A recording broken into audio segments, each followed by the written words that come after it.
Palavra da Verdade, a exposição bíblica com Hernandes Dias Lopes. Boa noite, queridos irmãos e irmãs. Privilégio estar com vocês nesta noite. Privilégio estar com o pastor Sérgio mais uma vez. E a minha expectativa é que esse tempo seja um tempo abençoador para todos nós. Abra sua Bíblia comigo, por gentileza, no livro de Cântico dos Cânticos, capítulo 4. Cântico dos Cânticos, capítulo 4.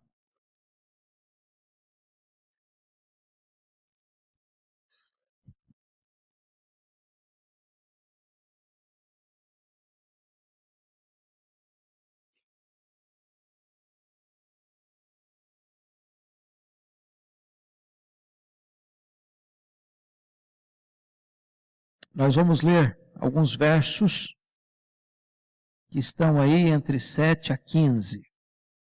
Esta é uma fala do esposo à sua esposa, e nesta fala tem alguns princípios que eu gostaria de destacar nesta noite. Verso 7 diz assim: Tu és toda formosa, querida minha, e em ti não há defeito. Versículo 9: Arrebataste-me o coração, minha irmã, noiva minha, arrebataste-me o coração com o sol dos teus olhares, com a sua pérola do teu colar. Que belo é o teu amor, ó minha irmã, noiva minha.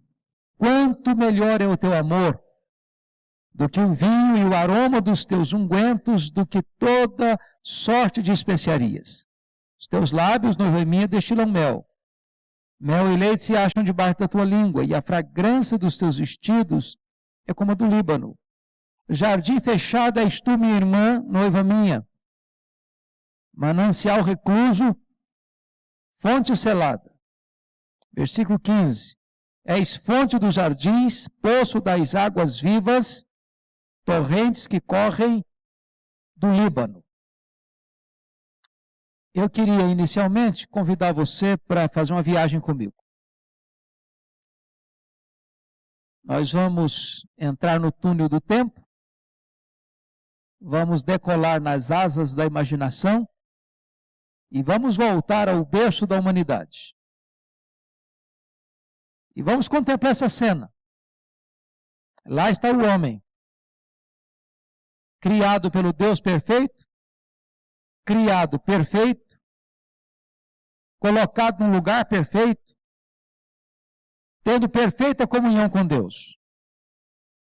Deus falava com ele, face a face. Deus deu a ele, inclusive, o privilégio de ser o gestor da criação, de dar nome a todos os animais. Agora imagine você que um dia Deus chegasse para esse homem, perguntando assim para ele: e aí, como é que foi seu dia? E ele respondesse: não foi legal. Aliás, tu me deste a tarefa de botar nome aos animais e eu fiz isso. Só que não encontrei ninguém parecido comigo. Ninguém que pudesse me atender. Ninguém que pudesse corresponder comigo fisicamente, emocionalmente, espiritualmente. Para todos os animais eu encontrei um par, para mim não. Pense você que o anjo Gabriel tivesse escutado essa conversa. E muito inconformado, perguntasse assim: mas Deus, este homem foi criado perfeito, pelo Deus perfeito, tendo sido colocado num lugar perfeito, tendo perfeita comunhão contigo, ainda está insatisfeito, ainda quer mais alguma coisa? Ora, isso não passa de pura imaginação infundada, porque os fatos são outros, a realidade é outra. Porque quem descobre que alguma coisa não está legal, não é o homem, é o próprio Deus. Não é bom que o homem esteja só. E aí nasce o casamento. Não no coração do homem, no coração de Deus. Não na terra, no céu. De tal maneira que o casamento é uma instituição não humana, mas divina. E quando Deus faz o homem dormir e tira da costela dele, e diz Agostinho, não tirou da cabeça para não mandar nele, não tirou dos pés para ser mandada e comandada e escravizada por ele, mas tirou da costela para estar do lado dele, debaixo do braço para ser protegida por ele, pertinho do coração para ser o centro dos afetos dele. E quando Adão acorda do seu sono, ele viu a Miss Universo do seu lado. É bem verdade que só tinha ela. Mas exclamou, esta sim, afinal, é carne da minha carne, osso dos meus ossos, por isso chamasse-a varoa, porquanto o varão foi tomado. Entretanto, esse casamento que foi instituído por Deus para ser uma fonte de felicidade, para ser um jardim grinaldade de flores, pode se transformar num deserto. Você e eu podemos fazer do casamento um campo verdejante, um território arenoso, cheio de espinhos. Cenário da nossa liberdade, ou a masmorra da nossa escravidão. Fonte do nosso prazer, ou o território do nosso maior desgosto. Você escolhe. Se um dia você visitar Israel, e eu recomendo que faça isso, visite o Museu Yad Vashem, o Museu do Holocausto. Museu que retrata o drama que os judeus viveram na Segunda Guerra Mundial. Ali tem um departamento do museu dedicado às crianças. 1,5 milhão de crianças foram mortas na Segunda Guerra, trucidadas no Holocausto. E você, ao entrar naquele museu, na área infantil, está tudo escuro. E há ali 1,5 milhão de velas acesas. E ao você entrar, segurando num corrimão, você vai escutando a chamada das crianças que foram mortas. E via de regra, quando você chega do outro lado, você tem algumas lágrimas, certamente, cobrindo o seu rosto. Ali não tem 1,5 milhão de velas acesas. Ali tem 5 velas acesas. Mas num jogo de espelhos, você vê 1,5 milhão de velas acesas. Isso me leva à lenda da casa dos 10 mil espelhos. Diz a lenda que essa casa, que tinha 10 mil espelhos, quem entrasse ali se via multiplicado 10 mil vezes. E então diz a lenda que um cachorrinho faceiro, serelepe, caminhando pela rua, atraído por essa casa, entrou. E quando entrou, ele ficou encantado, porque ele viu 10 mil carinhas sorrindo para ele. E ele disse, esse é o melhor lugar do mundo, eu sempre quero voltar aqui. Diz a lenda que pela mesma rua também caminhava um cachorrinho rabugento, de mal com a vida, rosnando para quem aparecesse para ele, arreganhando os dentes para quem encontrasse a ele pelo caminho, atraído pela casa, também entrou. E quando ele entrou, se deparou com um quadro horrível. Ele viu 10 mil carinhas rosnando para ele, arreganhando os dentes para ele. E ele disse, esse é o pior lugar do mundo, eu nunca mais quero voltar aqui. Ora, a lenda é autoexplicativa. Você e eu nos reproduzimos dentro da nossa casa. A nossa casa tem a nossa cara. A nossa casa reflete quem nós somos. Se você é uma pessoa otimista, alegre, bem-humorada, feliz, a sua casa respira isso. Mas se você é uma pessoa que murmura, que reclama, mal-humorada, deprimida, está sempre de mal com a vida e com as pessoas, a sua casa vai ter exatamente esse clima. Você decide. Você escolhe. O texto que nós lemos vai falar de princípios para um casamento feliz. E eu queria que você, então, atentasse para esses princípios. O primeiro princípio está no versículo 7. É o princípio do elogio.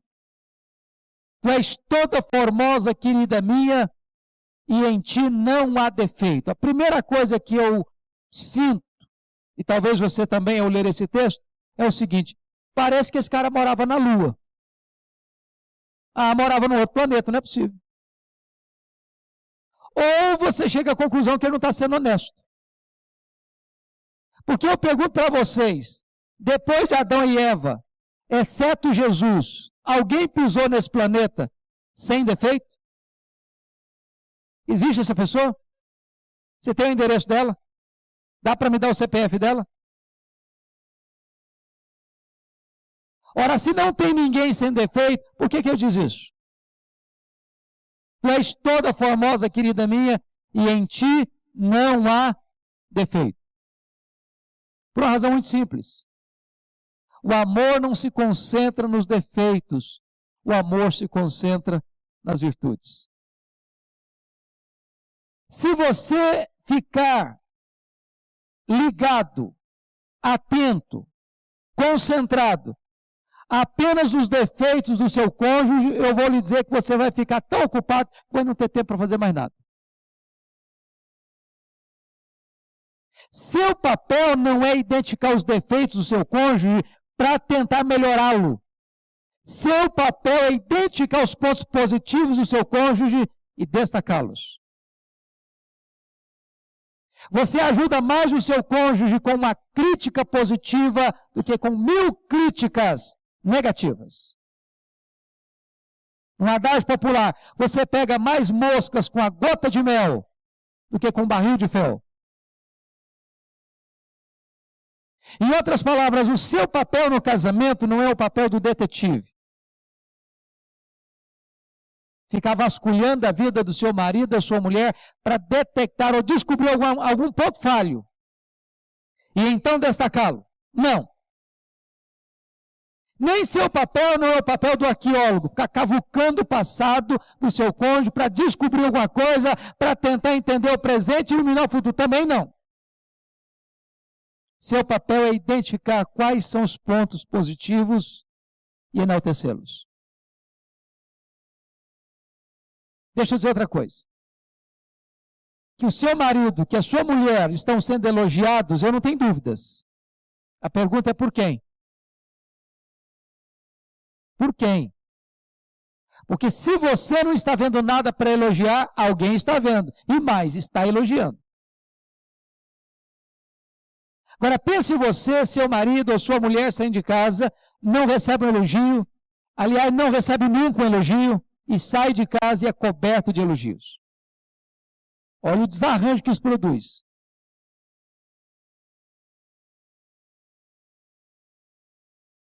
Agora outra coisa. Note que o elogio não é indireto. Ele não está elogiando a sua amada para os amigos. Eu conheço marido que elogia a esposa para os amigos. A minha mulher é uma bênção. Coitadinha, nunca escutou isso dele. O meu marido é uma bênção, mas ele nunca ouviu isso dela. Ele está falando para ela: tu és toda formosa, querida minha, e em ti não há defeito. Está olhando nos olhos dela e fazendo elogio. Agora, eu sei que vocês que estão aqui são pródigos em elogios, eu não tenho dúvida disso. Não é verdade? Por exemplo, qual foi a última vez que você elogiou seu marido por ele ser um homem honesto, íntegro, trabalhador? Você nunca passou vergonha com um cobrador batendo a porta da sua casa e envergonhando você diante dos seus filhos. Aí vocês dizem: mas isso é mais obrigação dele. É verdade, mas tem muito marido que envergonha a esposa porque não é honesto.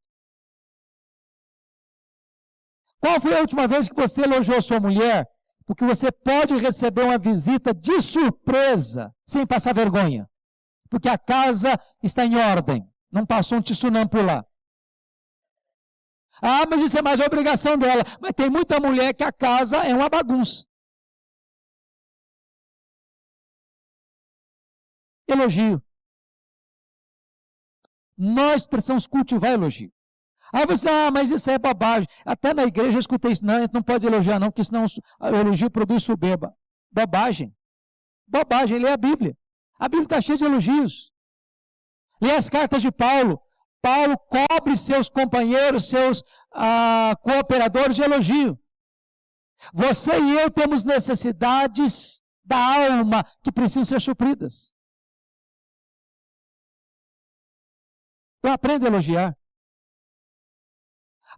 Pastor, mas é complicado. Elogie então pelo menos pela fé, pelo amor de Deus. Elogie. Faz parte do princípio de um casamento feliz. Deixa eu ilustrar isso melhor. Vamos imaginar, você sabe que o homem é um ser meio complicado, sabe? O homem não consegue pensar em duas coisas ao mesmo tempo. O homem não é preso em determinados detalhes, não é verdade? Você vai a uma festa de casamento, por exemplo, com seu marido, com a sua mulher, aí pergunta para o maridão assim, aí, como é que foi a festa? Ele responde assim, foi jóia. E aí não tem mais nada a acrescentar, é isso mesmo, só isso. E é tudo isso. Aí pergunta para a esposa, como é que foi a festa? Ela diz, você precisa de ver o arranjo que tinha em cima da mesa. Olha, a renda do véu da noiva era uma coisa internacional. Ela sabe detalhes, ele não sabe nada, ele não viu nada, ele não percebeu nada. Ela vê tudo, percebeu tudo.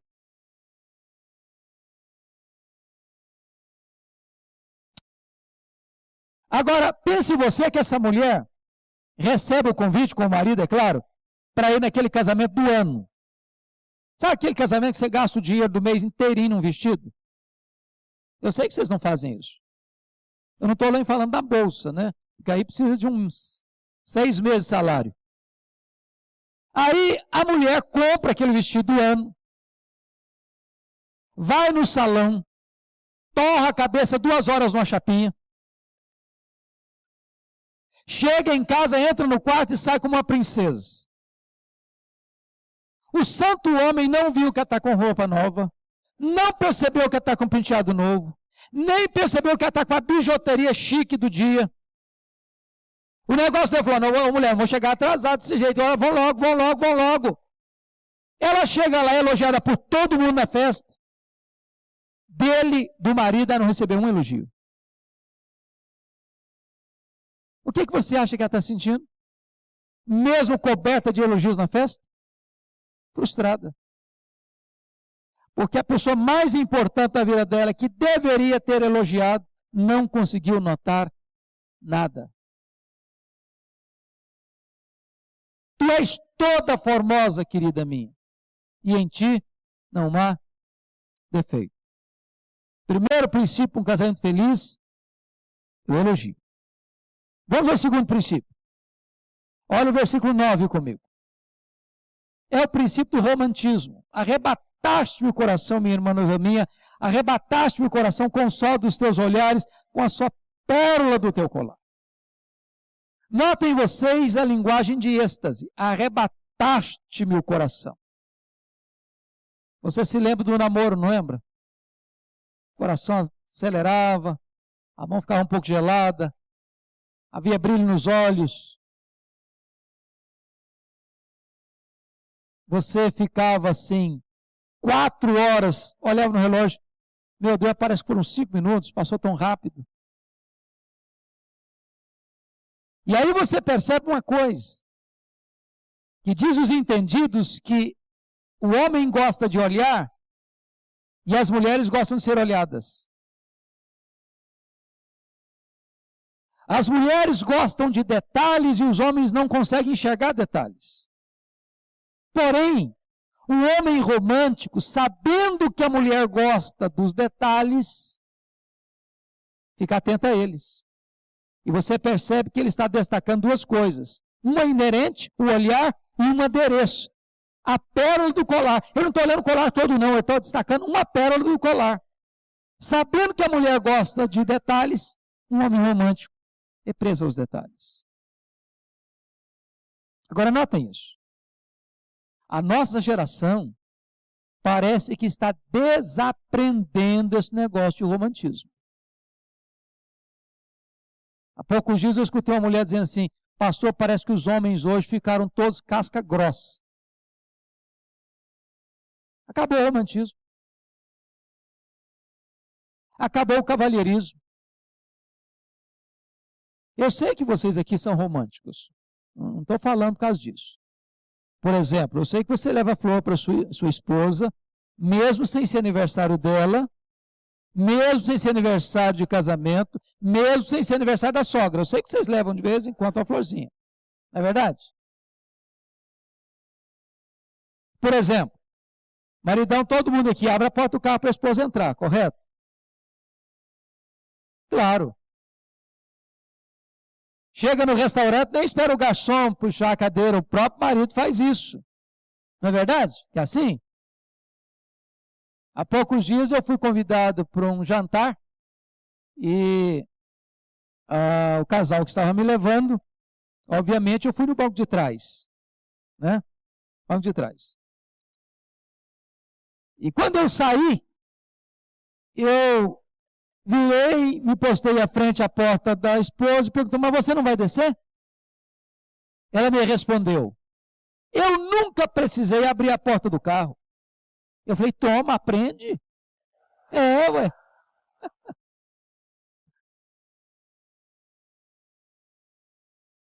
São pequenas coisas, são pequenos gestos, mas que descrevem romantismo. E romantismo não é apenas na época da lua de mel, não, gente. Isso é uma prática que se cria, que se desenvolve ao longo da vida. É investimento que se faz ao longo da vida. Eu estava lendo acerca de um senhor de 80 anos, que era o cliente mais assíduo à floricultura do seu bairro. E todo sábado ele ia lá e pedia para o dono da floricultura, eu quero o melhor buquê de rosas que você tem. E o homem fazia com todo carinho.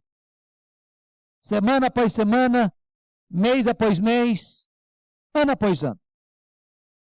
Até que um dia o dono da floricultura, não podendo conter a sua admiração por aquele senhor, já de cabelos brancos, de 80 anos, diz, rapaz, a sua mulher deve ser a mulher mais feliz do mundo.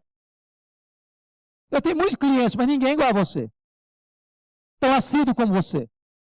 Tão zeloso e cuidadoso como você. Acho que a sua mulher deve ser muito feliz ao receber essas flores há tantos anos, há tanto tempo. E ele respondeu para aquele floricultor, não, a minha mulher nem sabe. Falei, como assim não sabe?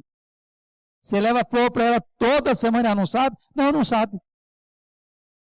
Mas como assim? É que ela tem Alzheimer há muitos anos. E ele disse, bom, se ela tem Alzheimer e não sabe que é você quem leva flor para elas, por que você leva então? E ele respondeu, ela não sabe mais quem eu sou, mas eu sei muito bem quem ela é. Eu sei muito bem quem ela é. Casamento exige investimento, irmãos. Investimento. E o romantismo é isso. É você investir. É você ser cavalheiro. É você ser atencioso. É você ser amoroso. Dizem os entendidos que se o homem é atraído pelo olhar, a mulher é atraída por aquilo que ela escuta. Portanto, não tem nada que machuca mais uma mulher do que palavras duras. Homem casca grossa. Homem que trata a esposa sem delicadeza. É por isso que, numa pesquisa que eu já fiz várias vezes entre os casais, sabe qual a conclusão que eu cheguei? E tem isso registrado nos livros? Que 98% das mulheres reclamam das mesmas coisas. 98%. Sabe qual é a minha tristeza? É que eu acho que eu estou incluído nessa estatística. 98% das mulheres reclamam de falta de carinho. Mas tem, claro, a contrapartida, viu? 95% dos homens também reclamam das mesmas coisas. 95%. Os homens reclamam de falta de sexo. A mulher não procura nunca, ou quase nunca. E aí você vai entender os dados. O homem não dá carinho, A mulher não procura para o sexo. A mulher não procura para o sexo. O homem não dá carinho. E os dois passam fome no banquete.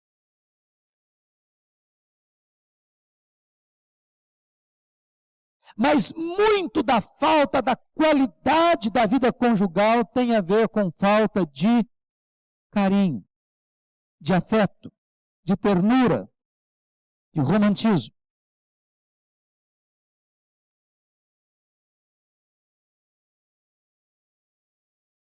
Por exemplo, depois de um dia estressante, como é que eu reencontro de vocês? Desabafar das agruras do dia? Eu dou um abraço, dou um beijo, palavras de afeto, de ternura. Porque às vezes as pessoas até são educadas e polidas com os de fora, mas quando chega em casa despeja todo o estresse do dia. Aí machuca ainda mais. Me lembro daquele camarada que era vendedor ambulante. Sabe aqueles vendedor de chamava de mascate? Saía com a mala cheia de produto, vendendo de porta em porta. Esse camarada um dia chegou na sapataria e perguntou para o vendedor assim: tem sapato Vulcabras aí? Só os cabeças brancas sabem o que é sapato Vulcabras. Aí o dono falou: tem, sim, senhor. Aí você sabe que todo vendedor de sapato, ele é estratégico. Ele olha para o pé do cara, já dá uma olhada no número. Ele traz 3 números, para não perder a viagem. Aí o número do cidadão era 41. Ele trouxe um 41, 40 e um 39. Aí o cara botou o 39, os dedinhos ficaram tudo enrugados assim. Ó.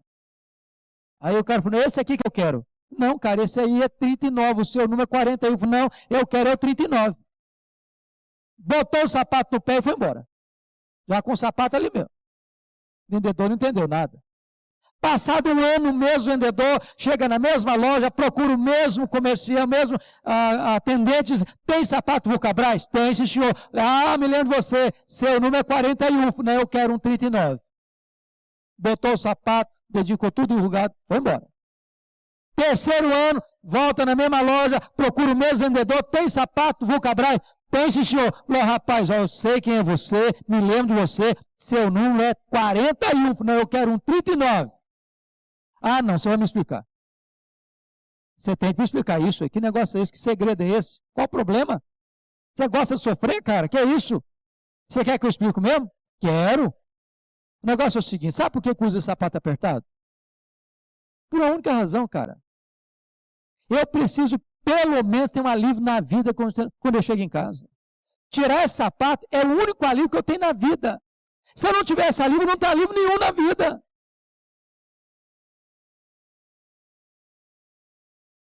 Tem muita gente usando sapato apertado por aí, viu? Fica esperto. Então, deixa eu dizer para você, a sua casa tem que ser um lugar de alívio, refúgio, abrigo, o ninho mais gostoso para viver, o ambiente mais acolhedor e aconchegante para o seu coração. Você tem que tratar a sua mulher, você tem que tratar seu marido com tamanha ternura que ele e ela tenham pressa para voltar para casa, para vocês estarem juntos. Vocês não podem perder aquele êxtase, aquele arrebatamento. O versículo 9 destaca com tanta beleza. Mas vamos ao terceiro princípio, versículo 10. Confira aí.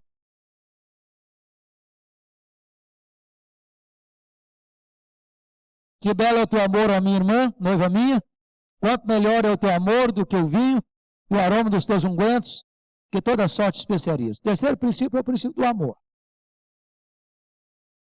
Quem já leu aqui o livro de Gary Chapman, As 5 Linguagens do Amor? Alguém já leu? 5 Linguagens do Amor, ok? Essa palavra amor, diz Gary Chapman, não é entendida por todo mundo do mesmo jeito. Ele diz que para algumas pessoas, amor é você dizer eu te amo. Se você não falar para sua mulher eu te amo, você pode fazer e acontecer que ela não vai se sentir amada. Porque a linguagem dela é a verbalização do amor. Para outra pessoa, amor é serviço. Se você não ajudar a lavar a louça do jantar, você não ama coisa nenhuma. Não adianta você fazer discurso. Porque a linguagem que a pessoa entende é serviço.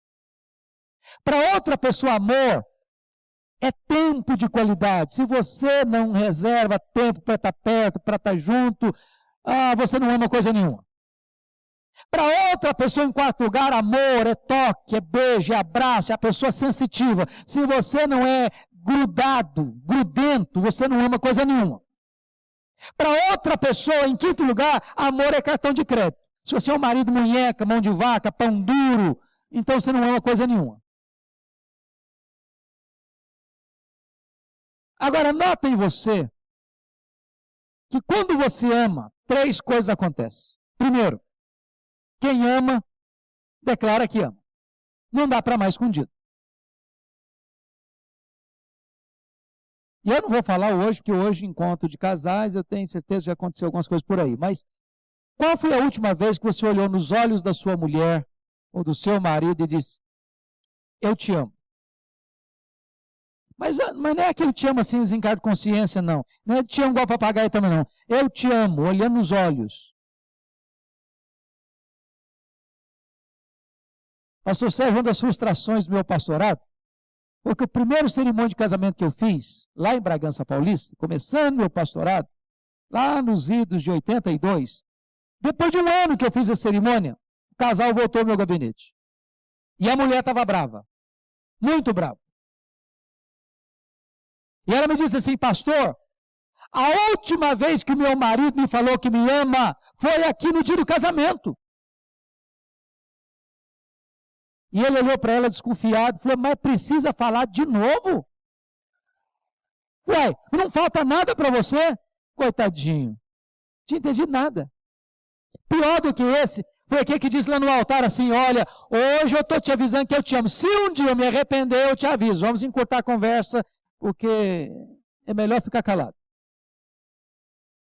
Quem ama, declara que ama. Segundo, quem ama tem tempo para a pessoa amada. Se você ama a sua mulher, se você ama o seu marido, você quer estar perto. Você procura tempo para estar perto. Você tem tempo. E deixa eu ilustrar isso com experiência pessoal.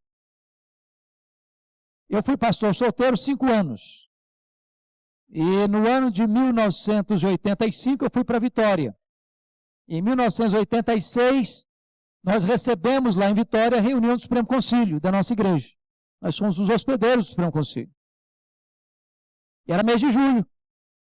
Aí um colega de turma, reverendo Elquias, que era pastor numa cidade do sul do estado, cidade de Iuna, chega para mim e diz assim, você pode pregar na minha igreja esse ano? Eu peguei minha agendinha, olhei para lá, olhei para cá, chegando à igreja, tanta coisa para fazer. Pastor, esse ano eu não posso. E estava sendo honesto com ele. Só que naquela semana do Supremo Concílio, tivemos uma concentração lá em Vitória. Caravanas de várias cidades do estado foram para lá. E uma jovem muito bonita da igreja dele também foi. E eu conheci essa jovem. E essa jovem bonita é minha esposa há 29 anos. E eu fui na igreja daquele pastor amigo 9 vezes naquele ano. 9 vezes. Eu não tinha agenda. Mas eu fiz agenda. Quem ama, tem tempo para a pessoa amada. Terceiro, quem ama, procura agradar a pessoa amada. Não dá para amar e fazer da vida do outro um inferno. Não dá. Já leram por aí que o camarada matou por amor?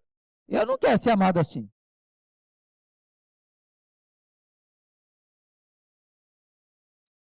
Vocês assistiram tantas cerimônias de casamento, não já? O pastor já fez tantas outras. E tem hora que o pastor está ali na frente, se não botar o microfone, só o pastor escuta as promessas dos noivos. E tem hora que parece que eles prometem assim um para o outro. Eu te prometo que a partir de hoje eu arrebento com a sua vida. Eu te prometo que a partir de hoje seus nervos vão ficar em frangalhos. Eu te prometo mais, que você não dorme mais uma noite sequer sem Lexotan. Parece que tem gente que está prometendo isso. A vida vira um inferno. Há pouco tempo eu recebi no meu gabinete pastoral uma moça, seus 20 e poucos anos, 25 anos, com a palma da mão rasgada, chorando. Quando ela acalmou um pouquinho, eu falei, filho, o que está acontecendo? Pastor, estou numa terrível crise conjugal, olha o que o marido me fez. Ele me agrediu, me machucou, me feriu. Falei, mas quantos anos de casada, filha? 3 meses, pastor. Ué, mas como assim? 3 meses? Já está nesse tudo? Nota de rodapé aqui, irmãos. Nota de rodapé. Pai e mãe deviam ser mais presentes e mais participativos e interventores, inclusive, no namoro dos filhos. Eu não sei qual é a experiência do pastor Sérgio, mas a minha experiência é a seguinte, tem 2 coisas que eu gosto de fazer. Primeiro, fazer casamento. Gosto de fazer cerimônia de casamento. Segunda coisa que eu gosto de fazer é terminar namoro ruim. Namoro ruim devia ser um culto de ações de graça quando termina. É uma festa. Se o seu filho ou sua filha chegar em casa meio macambuzo, começou a namorar macambuzo, meio tristão, fica no quarto, trancado, não fala com mais ninguém, isola todo mundo, já não sai mais com a patota da igreja, pode saber, está ruim. Está ruim. E namoro ruim é um ensaio para um casamento trágico. Eu nunca vi um namoro ruim para um casamento bom, nunca vi. Então, pai e mãe tem que interferir sim. Se o filho chega em casa, se a menina chega em casa chorando, tranca no quarto, está chorando, está triste, dá um jeito, vão interferir. Tem que terminar, vão terminar. Porque é um desastre um namoro ruim. Pior ainda é um casamento fracassado. Então, quem ama, procura agradar a pessoa amada. Não dá para amar e ser possessivo, não dá para amar e ter ciúme, não dá para amar e infernizar a vida do outro, não dá para amar e transtornar a vida da pessoa. Quem ama, procura agradar a pessoa amada.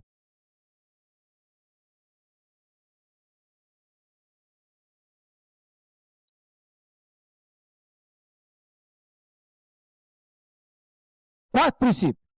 Vamos nós. Aí no versículo 11. Os teus lábios novamente destilam mel. Mel e leite se acham debaixo da tua língua e a fragrância dos teus vestidos como a do Líbano. É o princípio da comunicação. Aqui está, diz a Bíblia, a alma do casamento, porque lá em Provérbios 18, 21 diz que a morte e a vida estão no poder da língua. Quem bem a utiliza, come do seu fruto. Ou seja, você pode dar vida ou você pode matar o seu casamento, dependendo da maneira como você se comunica. Você se comunica com palavras, você se comunica com silêncio, você se comunica com tom de voz, você se comunica com olhar, você se comunica com gestos, você se comunica sempre. A pergunta é como é que eu estou me comunicando com meu cônjuge? Às vezes a pessoa prefere briga do que indiferença. Alguém já disse que o antônimo de amor não é ódio, é indiferença. Dá um gelo. É ignorar. Fazer de conta que a pessoa não existe. Comunicação. E sabe o que eu acho curioso e até contraditório? É que nós vivemos no século mais empolgante da história da humanidade. Você já parou para perceber o privilégio que você tem de viver hoje? Por exemplo, 1822, quando Dona Leopoldina precisou dar um recado para Dom Pedro I, do Rio de Janeiro em São Paulo, qual foi o meio de comunicação mais rápido que ela encontrou? Quem lembra? Cavalo de corrida. Cavalo de corrida. Hoje você fala com o mundo inteiro, ao vivo e em cores, apertando um botão. Por outro lado, hoje você tem 10 mil, 50 mil amigos no Facebook e talvez poucos ou quase nenhum amigo para olhar nos olhos. Você está plugado na comunicação virtual e perdendo a comunicação real. Você vai num restaurante, tem 5 pessoas ao redor da mesa, ninguém batendo papo, todo mundo plugado no seu smartphone. Eu conheço família onde se convida para o almoço ou para o jantar pelo Zap, porque ninguém conversa mais. O símbolo da mesa está morrendo nas famílias. Mesa. Eu estava falando com o pastor Sérgio, eu me emocionei muito. Essa semana agora eu fui visitar uma tia que tinha 50 anos que eu não via, né? Que eu tenho tantos anos, tinha 8 anos quando ela não me viu mais. Ela tinha se mudado, nunca mais tinha visto. Ela tem 13 filhos, 33 netos, 40 e tantos bisnetos, morando tudo numa cidade só. Eles se reúnem todo dia praticamente. Passam por lá. E uma vez por mês, reúnem 160 pessoas só da família para um culto a Deus. Todos crentes, todos unidos, todos amigos. Achei que lindo, maravilhoso.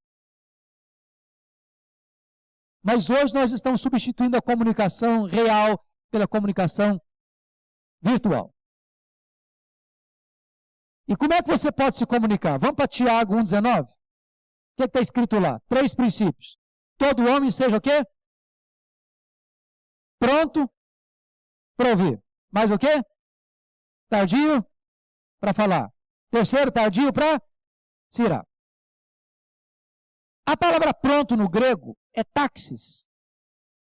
De onde vem a nossa palavra portuguesa? Táxi. O que é um táxi? É um carro de serviço que atende você que horas? Quando? A que você chama. Você está para o aeroporto. Chama o taxista, ele vem e diz para você assim, daqui a meia hora você fica aqui que eu te levo. Não serve. Ou é agora ou não dá. Pronto para ouvir. Deus te fez com 2 conchas acústicas externas, apenas uma língua amoralhada de dentes. Sabe o que Deus está dizendo? Escute mais, fale menos. Os divãs estão lotados, os consultórios psicanalistas estão lotados, porque nós não estamos tendo ninguém mais, nem na família, nem na igreja, para escutar. As pessoas estão ocupadas demais. Eu exemplifico. O Joãozinho chega da escola e diz assim, papai, mamãe, pode me ajudar no exercício de matemática aqui? Pai e a mãe diz, não, menino, não tem tempo não. Liga para o seu professor. Liga para o seu colega. Daqui a 10 minutos o telefone toca. Pai e a mãe correm para o telefone e gastam meia hora. Sabe o que o Joãozinho pensa? Eu não tenho o mesmo crédito com meu pai e com a minha mãe, que tem o telefone, que tem um amigo, que tem o trabalho, que tem isso, que tem aquilo. Quando ele cresce e vira um adolescente, na hora de um problema dele, a quem ele vai procurar? Quem tem tempo para ele? Os amiguinhos? Os colegas? Se você não cultivar canal de comunicação em casa, desde a infância, depois você não vai ter mais seus filhos. Alguém já disse com propriedade, quando os filhos são pequenos, eles querem ficar com os pais. Quando os filhos crescem, os pais querem ficar com os filhos. Se não investirmos tempo nos nossos filhos quando eles são pequenos, quando eles crescerem, eles não vão querer ficar conosco.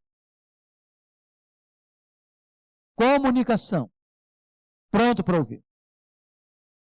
Segundo lugar, tardio para falar. A palavra tardio no grego é brades. E essa palavra é uma palavra que era destinada para lerdo. Devagar, quase parando. Para retardado mental. É a mesma palavra. É aquela pessoa que você conta uma piada para ela, ela vai rir daqui a meia hora. É lento. Sabe o que o Tiago está ensinando aqui? Morda na língua. Faça alguma coisa. Mas não fale precipitadamente. Eu não sei quanto a vocês, mas eu, toda vez que falo, irritado, eu falo o que eu não quero falar. Eu acabo perdendo a causa. E eu acabo machucando quem eu mais amo. Tardio para falar. Eu fui criado na região rural. numa região que naquela época não tinha nenhum recurso médico. E era uma região onde se virava com plantas, raízes, folhas, chás, etc. E aí eu fui acostumado com a linguagem que vocês que foram criados na cidade nem sabem o que significa. Garrafada. Garrafada é um remédio que alguém faz lá no mato mesmo, de raiz, de plantas. E aí entra uma lenda de um camarada que ganhava a vida com garrafada. Mas não era para doença física, não. Era para problemas emocionais, por isso é lenda. Aí um cidadão que estava com uma crise conjugal, sabendo que esse cidadão fazia uma garrafada especial, disse, rapaz, eu preciso de um negócio desse aí, porque eu estou numa crise conjugal e eu soube que essa garrafada sua é um remédio assim infalível que resolve o problema, e é isso mesmo. E quanto que custa? É tanto. Ah, não, tá caro. Dá um desconto para mim. Não, desconto eu não dou não. Mas eu prometo que garante, que resolve. E se não resolver, eu devolvo o dinheiro. Ok. Então, como é que funciona esse negócio? O negócio é o seguinte, quando ferver o clima, quando a discussão pega fogo, quando o ambiente estiver pesado, vai lá e toma um gole. Só um detalhe, não pode engolir na hora não. Você aguenta esse negócio na boca, aguenta. Quando o clima acalmar, quando a coisa ficar tranquila, aí você pode engolir, funciona, que é uma benção. Moral da história? Quando o clima ferver, não abra sua boca. Não tente discutir e definir quem grita mais alto, quem tem decibel mais alto. Caminhão, para-choque caminhão assim, está nervoso? Vai pescar. Faça alguma coisa. Mas não entre na discussão. Porque se ferverem os dois ao mesmo tempo, todos os dois perdem a razão. E aí não funciona. Você tem que ser tardio para falar. Tardio para falar. Mas o texto prossegue diz tardio para se irar. Que você já se irou com o seu marido, com a sua mulher, eu não vou nem perguntar se. Não é se, é quando. Se você falar para mim assim, pastor, eu sou casado há 50 anos, eu nunca discuti com a minha mulher, eu nunca fiquei chateado com a minha mulher, eu nunca fiquei chateado com o meu marido, eu vou dizer uma coisa para você, eu vou duvidar da sua honestidade. É verdade, vou duvidar. Você é filho de Adão igual eu.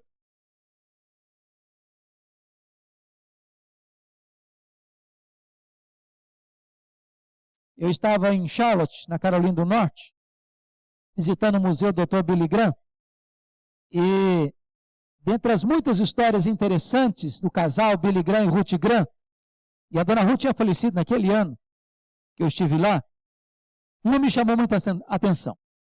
Perguntaram um dia assim para a dona Ruth Graham, dona Ruth,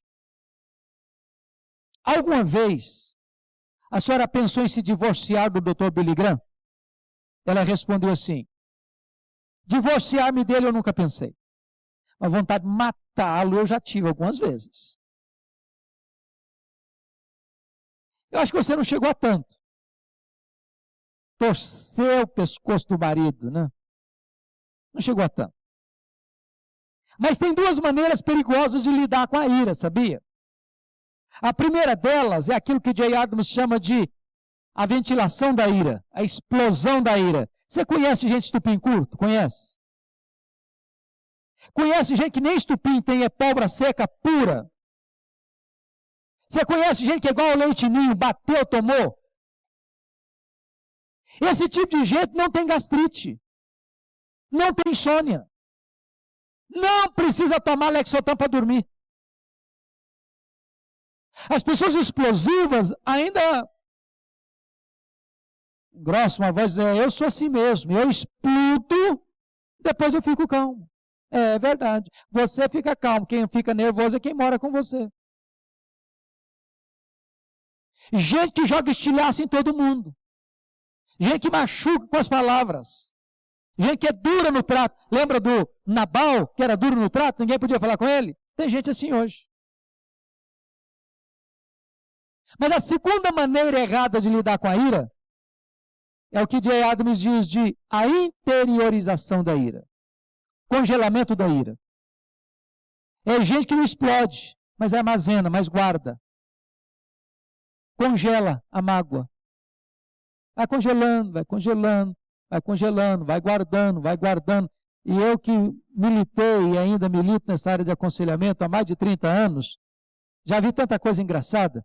O casal chega, começa a brigar na minha frente. E eu deixo. Aí um diz assim, você se lembra do que você falou, isso. E eu penso que foi enquanto estavam vindo para o gabinete pastoral. Nada, há 10 anos. Eu estava guardado lá, cozinhando em fogo lento. Que numa hora estratégica, a pessoa solta aquele negócio, e aí ferve tudo. Aí entra em erupção. E aí estraga tudo. E eu vou dizer para você que a única maneira sensata de lidar com a mágoa no casamento é todo dia zerar a conta. Todo dia. E zerar a conta que eu estou falando não é, às vezes, aquilo que se pensa de um perdão com liturgia e tudo, não. E tem gente que se não fizer a liturgia inteirinha do pedido de perdão, não vale. Ô gente, pega leve. Pega leve. Tem dia que você parece que chupou limão o dia inteiro, você está azedo. Você não aguenta nem você mesmo. Então, passa a mão na cabeça, dá um beijinho no rosto. Daqui a pouquinho você está legal de novo. Toca a vida, mais leve, mais devagar. Porque se a pessoa for pegar pesado demais o tempo todo, o casamento adoece. O casamento adoece. Eu tenho um amigo, vocês conhecem, o pastor José João Mesquita, lá de Manaus. Ele disse que quando ele se casou, ele assumiu um compromisso com a sua esposa, o seguinte, nós não vamos para a cama magoados um com o outro. Nós vamos morar juntos. Dá o que der. E ele disse que algumas vezes, um ajoelhou do lado de lá da cama, outro ajoelhou do lado de cá, coração pesado, magoado, um silencioso do lado de lá, outro silencioso do lado de cá, aquela oração do silêncio, a eloquência do silêncio. Até que um quebrantou o coração, olhou por cima da cama assim, falou, dá para me perdoar? E aí começa a orar. Porque se você levar mágoa para a cama, essa mochila pesada da mágoa, vai ter espinho no colchão. A noite fica longa. Você acorda amarrotado. A vida fica pesada. O casamento perde o brilho, perde o romantismo, perde a alegria. Então, o segredo é perdoar todo dia. Todo dia. Mas talvez você pense, pastor, o senhor está falando disso porque o senhor nunca viu nada complicado. E eu vou contar uma história para vocês que marcou minha vida, meu ministério. Eu visitei a missão Quacisabanto na África.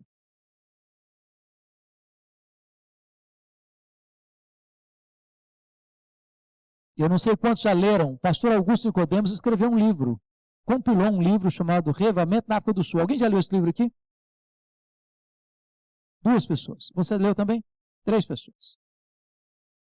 O dia que você encontrar esse livro, leia, por favor. Reavivamento na África do Sul. Pastor Elistin pregava, armava uma tenda, pregava para os Zulus, uma tribo feiticeira, animista. E num determinado dia, estava na tenda pregando, aproxima-se dele uma mulher. Aliás, dele não, sentou lá no fundo, chorando. Quando ele terminou o culto, ele foi lá falar com ela. Qual é o seu problema? Pastor, o meu problema é que meu marido é um homem violento, é um homem que vive na bebedeira. Ele chega em casa, espanca os filhos, me agride. É um inferno. O pastor orou com ela. No dia seguinte, ele estava pregando, ela senta lá de novo, ele vai conversar com ela. Qual é o seu problema? Não tem problema. O problema é aquele inferno, aquele homem que tem lá em casa. Aquele homem é uma praga, aquele homem é isso, aquele xingava o homem, falava tudo quanto é propério, etc, etc. Terceiro dia, mesma cena. Aí o pastor disse, você quer resolver esse problema? Quero. Eu não sei como, não. Vamos fazer o seguinte. Você vai passar agora num souvenir, compra uma bacia nova, Quando o seu marido chegar, falando impropérios, bêbado, bota uma aguinha morna na bacia, diz, querido, vem cá, vou lavar seus pés. Ah, mas eu não faço de jeito nenhum. Jogar água quente na cabeça dele eu jogo, mas lavar os pés dele eu não lavo de jeito nenhum. Mas você quer resolver o problema? Eu quero, mas isso eu não faço. Com muito custo ela resolveu topar a parada. O maridão chegou bêbado, falando impropérios. Querido, vem cá, senta aqui, deixa eu lavar seus pés. Ele estava tão bêbado que ele não entendeu o que estava acontecendo. Segundo dia, idem. Querido, vem cá, quer lavar seus pés. Aí eu falei, mulher, você ficou doida? Você pirou? O que está acontecendo com você? Ela respondeu, não, é que eu fui na igreja e o pastor me orientou a fazer isso. Lá, se esse homem te orientou a fazer isso, eu quero conhecer esse cara. E ele foi. Primeiro dia que ele foi, Jesus converteu o coração dele. Essa família se tornou a família mais estratégica dessa missão. Os filhos desse casal se tornaram missionários dessa missão. A filha deste casal era regente dessa missão. Essa mulher ficou morta, quase 17 horas no caixão. Quando ela estava sendo levada para o cemitério, Jesus a ressuscitou dentre os mortos e eu ouvi pessoalmente o testemunho dela. E se você quiser ler essa história, leia no livro God Among the Zulus, Deus entre os Zulus, de Kurt Koch, onde esse e outros tantos milagres estão registrados detalhadamente. Sabe o que eu fico pensando, pastor Sérgio? Se eu tivesse sido pastor daquela mulher, naquela circunstância, se seria esse o conselho que eu teria dado para ela. Se eu não teria dito, minha filha, larga esse traste para lá. Um homem desse não merece, não. Esquece esse cara. Você trabalha, te bate, espanca os filhos. Esquece um negócio desse. Toca a sua vida. Isso me ensina uma coisa. Que quando você se comunica com amor e graça, não tem causa perdida. Não tem casamento irrecuperável. Não tem problema sem solução. Não tem. Talvez nós estamos adotando medidas erradas, mas quando nós dependemos da graça de Deus e nos colocamos nas mãos de Deus, não há casamento sem esperança. E eu quero terminar indo com você para o verso 15. És fonte dos jardins, poço das águas vivas, torrentes que correm do Líbano. Eu quero tratar agora da questão do prazer sexual. Da questão da sexualidade no casamento. E você e eu temos que admitir que durante muitos anos esse assunto foi tabu na igreja. Nós tínhamos medo ou vergonha. E esse assunto era um assunto meio velado. E o que é maravilhoso é que a Bíblia não tem milindres para tratar desse assunto. O que a Bíblia ensina é que Deus criou o homem e que Deus criou a mulher, que Deus criou o macho, que Deus criou a fêmea, que Deus criou ambos com prazer, com capacidade de sentir prazer e dar prazer.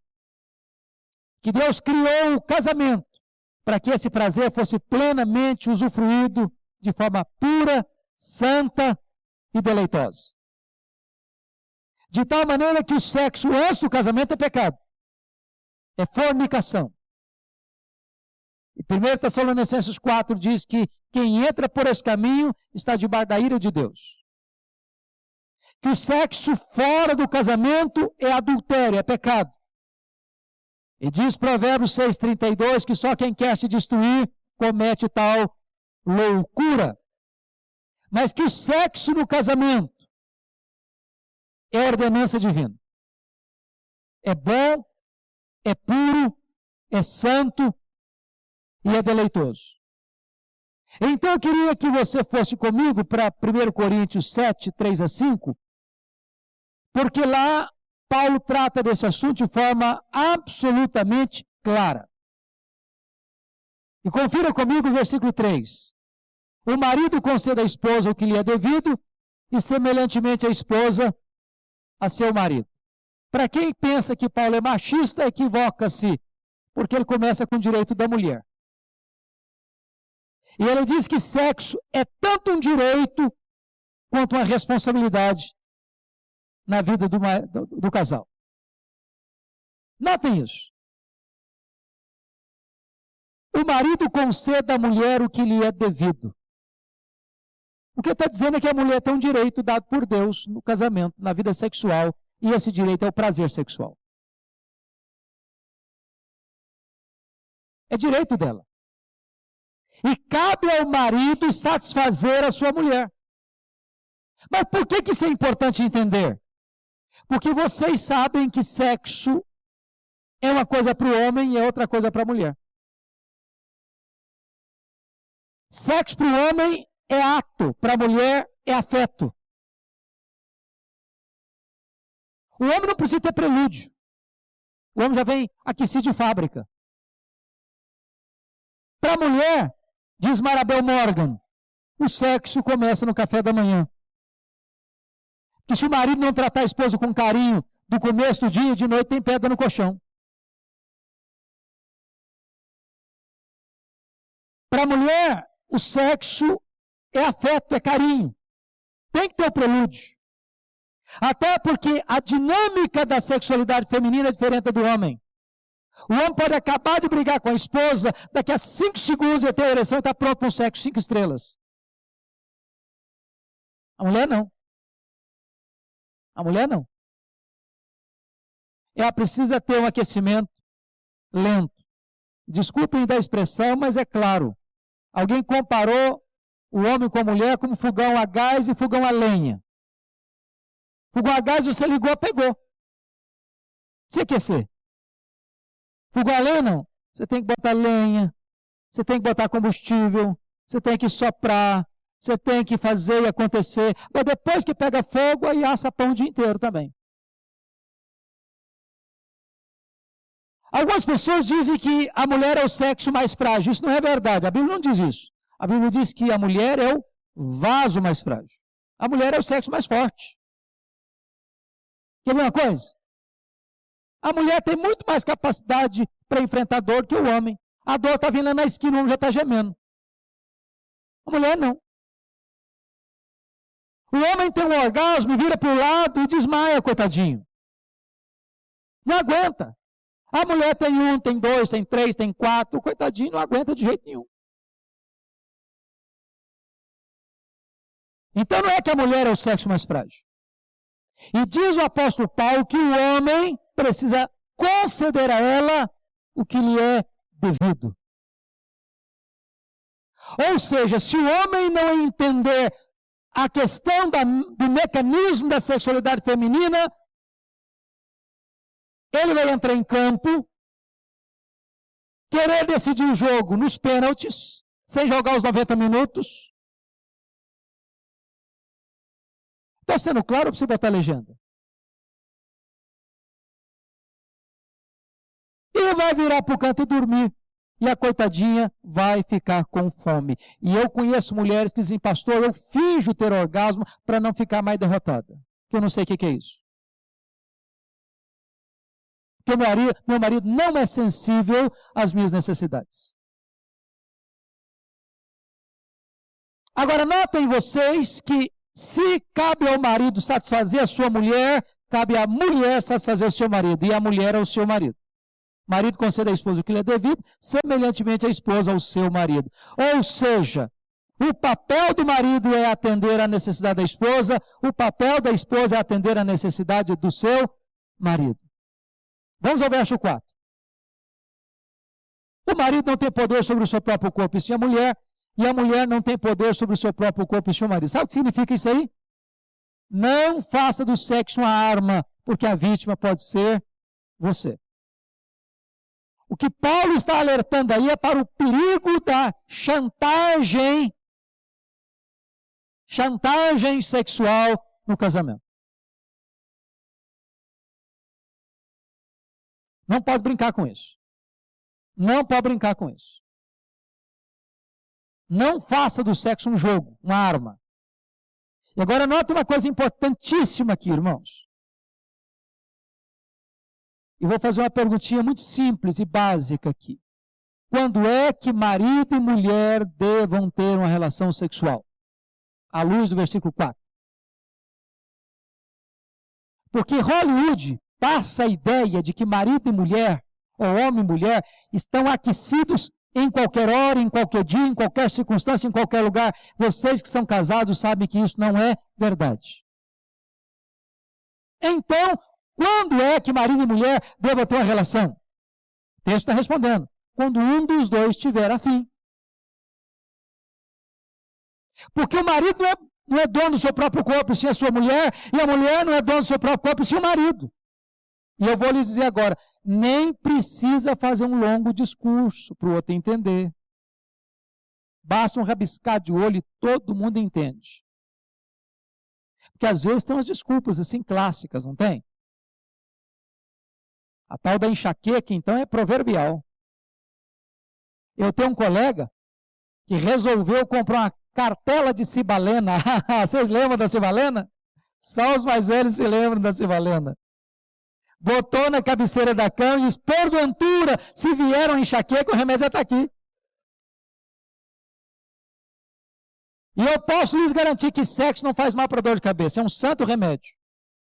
É um santo remédio, faz bem para dor de cabeça, para pressão alta, para tudo problema. É uma bênção. Uma bênção.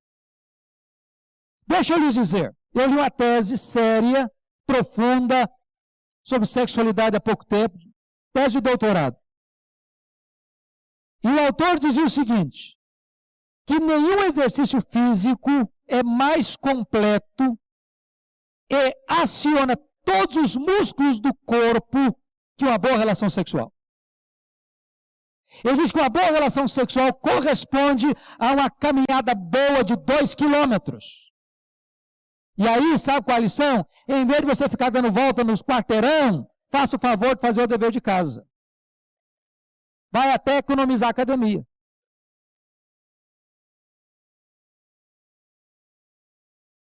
Agora, nota o versículo 5. Vamos para o 5 agora.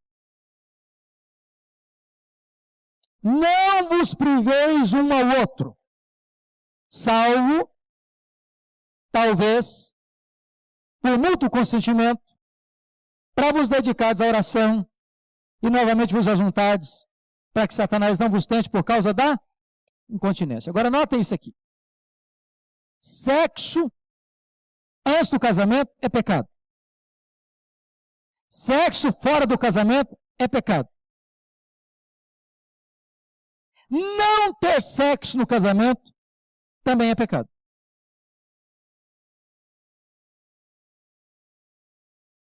Eu costumo brincar que se eu tivesse numa igreja pentecostal, eu já tinha escutado um glória a Deus agora.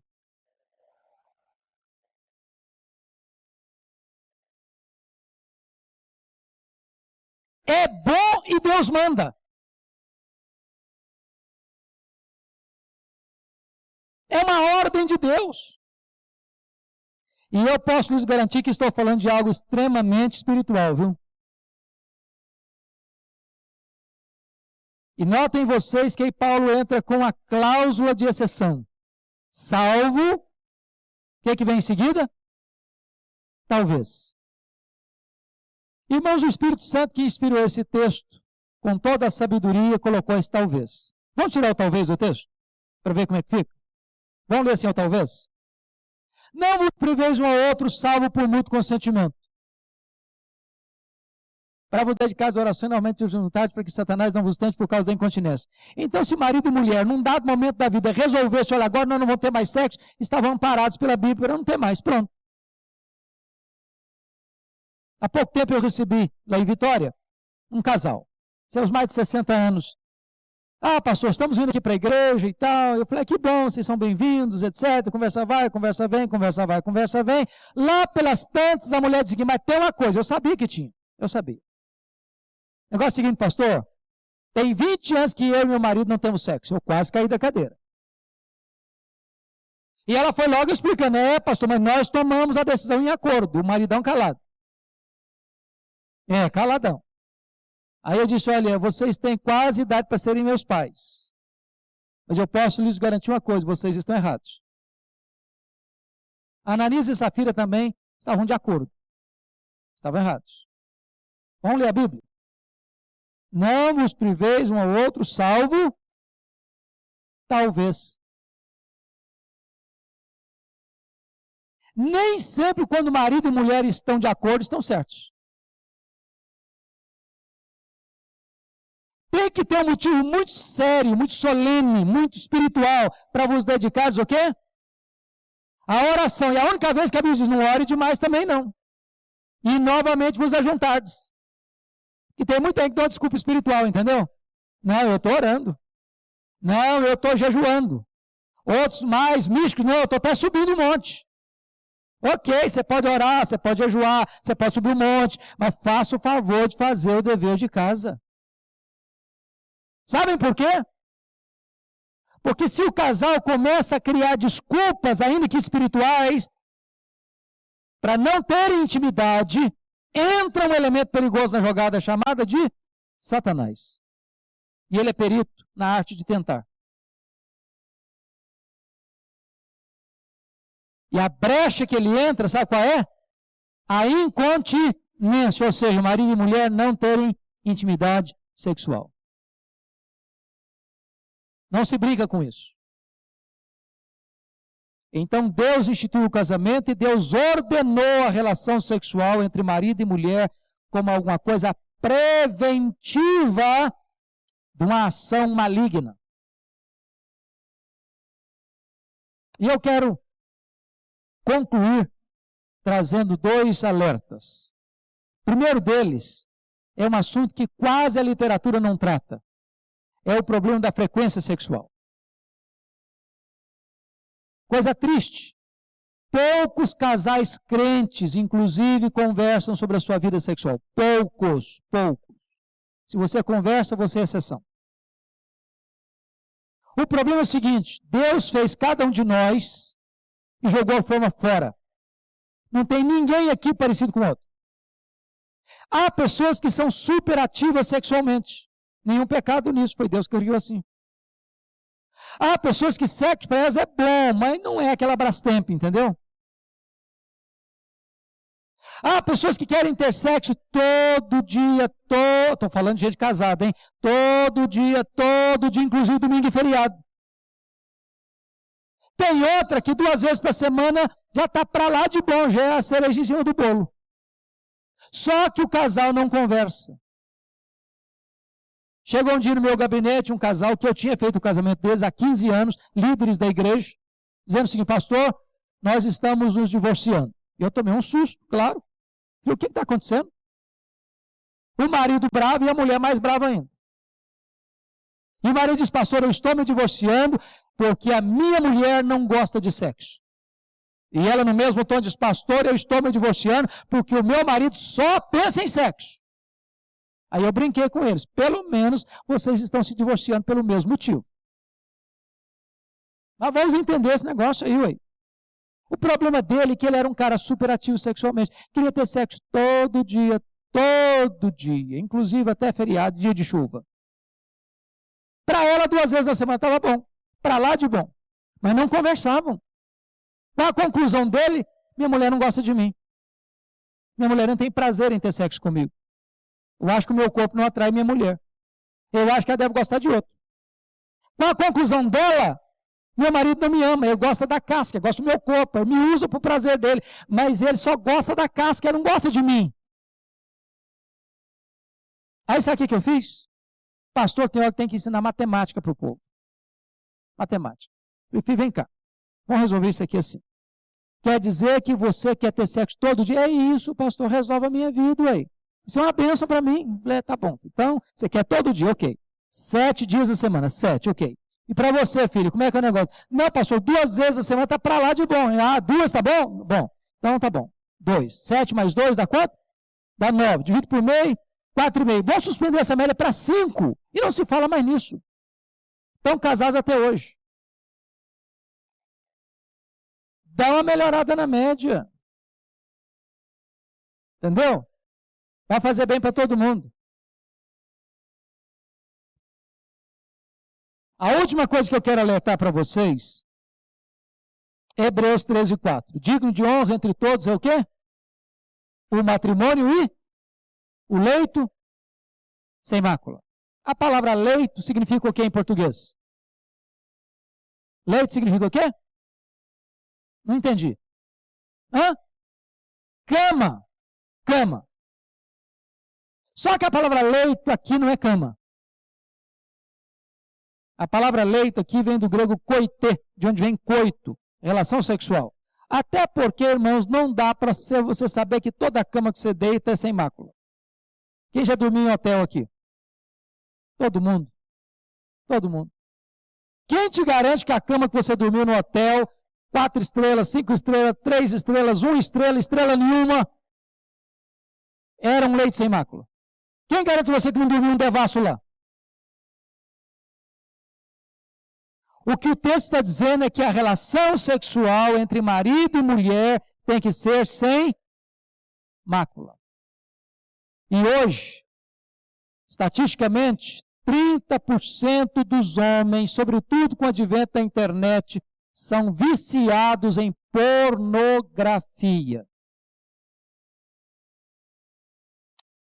E eu vou fazer uma afirmação aqui muito complicada. Mas se eu estou diante de um auditório de mais de 200 pessoas, tem gente aqui dentro desse auditório que lida com esse problema. Pornografia. Pornografia é uma droga que escraviza, que vicia, que deturpa, que destrói, que mata.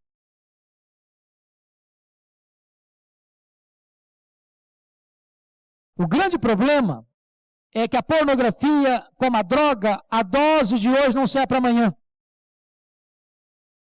Vai levando a pessoa a uma degradação contínua, progressiva. Eu estava morando nos Estados Unidos no ano 2000, 2001, para estudar, quando eu recebi um telefonema anônimo de uma mulher. Diz, pastor, eu sou membro de uma igreja evangélica, meu marido é membro de uma igreja evangélica, mas o meu marido é viciado em pornografia. E ele está no último estágio da degradação. Eu não sei mais o que eu faço. Ela me disse, agora a última dele é que ele quer que eu deite com um amigo nosso para ele assistir a cena, e esse amigo frequenta a nossa casa, e é mais jovem e mais bonito que o meu marido, eu não sei mais o que eu faço. E eu disse para ela, confronte o seu marido. Se ele não se arrepender, abandone o seu marido. É melhor você ser uma mulher divorciada do que ser uma prostituta. Se você ceder ao capricho da fantasia do seu marido, você vira uma prostituta. Confronte-o. Eu jamais esperava isso, mas 6 meses depois, eu estava pregando numa igreja a 2.000 quilômetros de onde eu morava, e eu estou na fila, depois do culto, aliás, na porta da igreja, cumprimentando as pessoas. Aproxima-se de mim uma mulher de seus 25 anos, bonita, estende a mão e diz, pastor, eu sou a mulher que ligou para o senhor no dia tal, sobre tal assunto. E eu disse, e aí, minha filha, o que aconteceu? Ela disse, eu confrontei meu marido. Graças a Deus, ele se arrependeu. Pediu perdão. Deus restaurou meu marido. Deus restaurou meu casamento. Deus salvou a nossa família.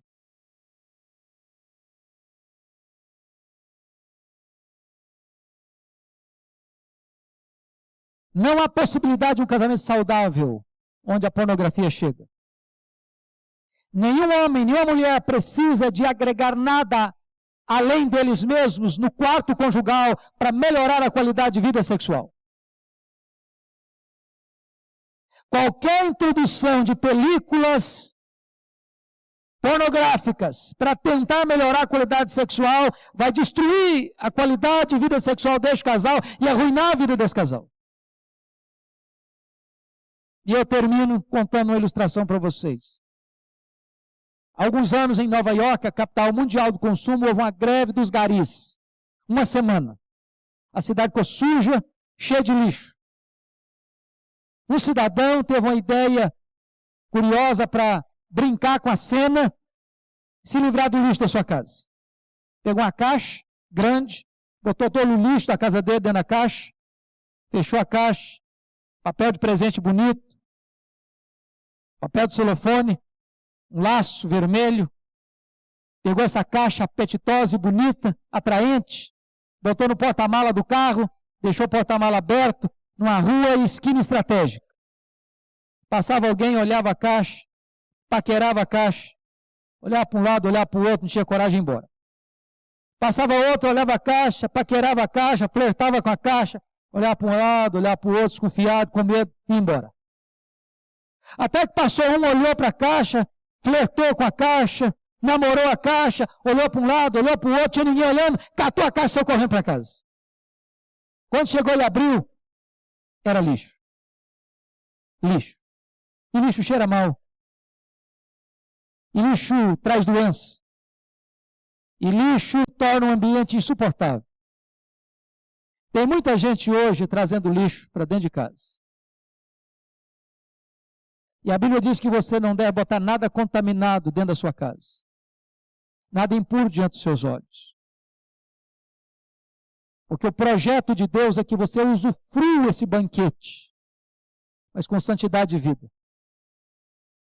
Porque o casal, depois de uma boa relação sexual, pode levantar os braços para os céus e dizer glória a Deus, por deleite, por prazer tão maravilhoso. Mas onde entra a pornografia, tem culpa, tem pesar, tem juízo de Deus. Que Deus nos ajude, irmãos, a usufruir o melhor de Deus na nossa vida conjugal. Que Deus nos ajude a observar os princípios para um casamento feliz. Que Ele nos abençoe. Amém. Palavra da Verdade. A exposição bíblica com Hernandes Dias Lopes.